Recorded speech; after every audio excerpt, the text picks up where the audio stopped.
সম্প্রতি আমাদের সকলের প্রিয় গায়িকা আলকা ইয়াগনিক জানিয়েছিলেন যে তিনি হঠাৎ শ্রবণ শক্তির সমস্যায় ভুগছেন। একজন শিল্পীর কাছে শুনতে পাওয়া শুধু একটি ইন্দ্রিয় নয়, এটাই তার পেশা, তার পরিচয় এবং তার জীবন। তাই তার অভিজ্ঞতা অনেক মানুষকেই এই বিষয়টি নিয়ে ভাবতে বাধ্য করেছে। নমস্কার, আমি ডক্টর সুস্মিতা দত্ত, নাক কান গলা স্পেশালিস্ট। আজ কথা বলবো এই রোগটি নিয়ে। একটা জরুরি বিষয় মনে রাখতে হবে যে এই ধরনের সমস্যা শুধু শিল্পীদের হয় না, আপনি, আমি, আমাদের পরিবারের যে কেউ এর শিকার হতে পারেন। অনেক রোগী সকাল ঘুম থেকে উঠেই বুঝতে পারেন যে কানে ঠিক মতো শুনতে পাচ্ছেন না। কেউ ভাবেন কানে ময়লা জমেছে, কেউ ভাবেন সর্দির জন্য হয়তো কান বন্ধ হয়ে আছে। তাই অনেকেই কয়েকদিন অপেক্ষা করেন, কিন্তু কিছু কিছু ক্ষেত্রে এই অপেক্ষাই শ্রবণ শক্তির ফিরে পাওয়ার সুযোগ কমিয়ে দিতে পারে।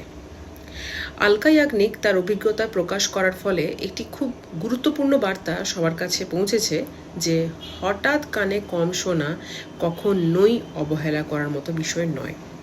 এটা এমন একটি উপসর্গ যার দ্রুত ইনভেস্টিগেশন এবং প্রয়োজনে চিকিৎসা শুরু করা অত্যন্ত জরুরি। তাহলে প্রশ্ন হলো, হঠাৎ কানে কম শোনা কেন হয়? সব ক্ষেত্রেই কি কারণ একই? আর কখন এটাকে জরুরি অবস্থা হিসেবে ধরতে হবে? চলুন খুব সহজ ভাষায় আজকে বুঝে নিই। অনেক সময় কানে ময়লা জমে, সর্দি কাশির পরে কানে পানি জমে বা সংক্রমণের জন্য শুনতে কম মনে হয়। এগুলো অনেক ক্ষেত্রেই চিকিৎসায় ভালো হয়ে যায়, কিন্তু আরেক ধরনের সমস্যা আছে যাকে আমরা বলি sudden sensory neural hearing loss.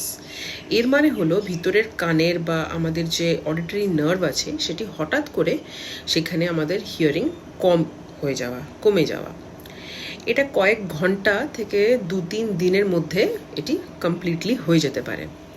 অনেকে সকালে ঘুম থেকে উঠেই দেখেন যে এক কানে ঠিক মতো আমি শুনতে পাচ্ছি না, কানে হঠাৎ করে আবার ভো ভো বা চিঁচি একটা শব্দও শোনা যায় এর সাথে, আর কারুর মাথাও ঘুরতে পারে।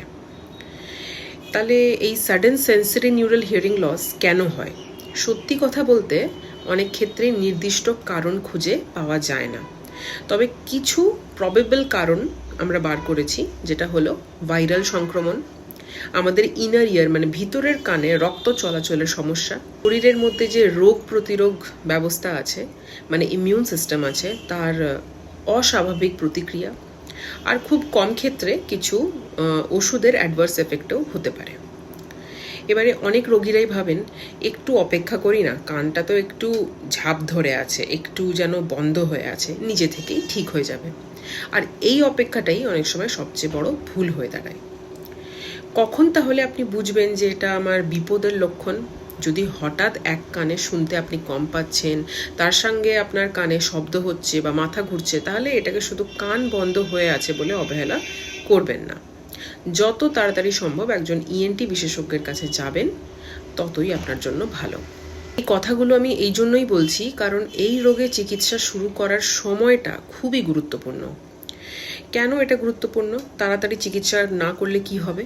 তাড়াতাড়ি যদি আমরা চিকিৎসা না শুরু করি, তাহলে এই যে হিয়ারিং লসটা হয়েছে এটা পার্মানেন্ট হয়ে যেতে পারে।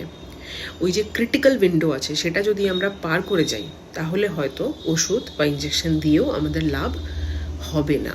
প্রথমে পরীক্ষা করে নিশ্চিত করতে হয় যে আসলেই কানে কোনো ধরনের শ্রবণ শক্তি কমে যাওয়ার সমস্যা হয়েছে কিনা, যেটাকে আমরা বলি অডিওমেট্রি।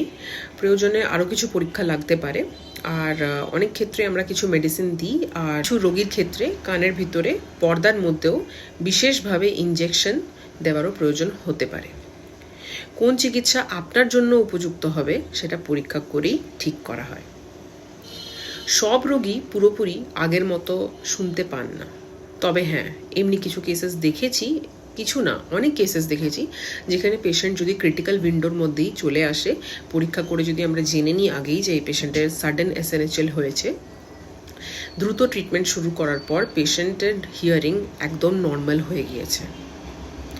তবে একটাই কথা মনে রাখবেন যে হঠাৎ কানে কম শোনা কোনো সাধারণ বিষয় নয়, এটা একটা জরুরি অবস্থা হিসেবে গুরুত্ব দিন। এটি একটি কানের এমার্জেন্সি। নিজে থেকে ওষুধ খাবেন না, কানে তেল, ড্রপ এগুলো ব্যবহার করবেন না। অনেকেই গরম তেল দিয়ে দেন কানের মধ্যে, এগুলো একদমই সেফ না।